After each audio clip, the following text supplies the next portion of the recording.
Le 8 mai de chaque année, l'humanité célèbre la fin de la Seconde Guerre mondiale.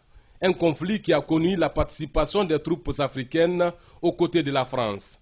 En Guinée, pour rendre un hommage mérité aux braves soldats qui ont donné leur vie pour que la nation française soit sur pied, l'ambassade de France, à travers son attaché de défense, a organisé cette cérémonie commémorative ici, dans l'enceinte de la Direction générale des pensions militaires et des anciens combattants. Nous sommes vraiment contents de Briand parce qu'il démontre franchement qu'il se met à notre disposition, et lui et son assistant.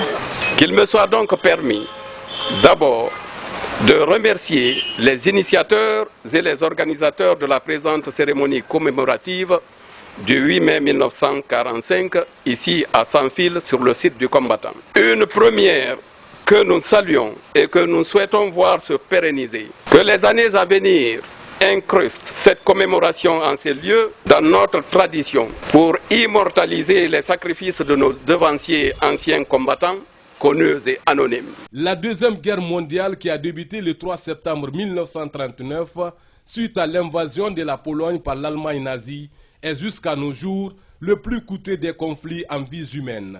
On dénombre entre 60 à 80 millions de morts, dont environ 45 millions de civils et 30 millions d'Européens déplacés.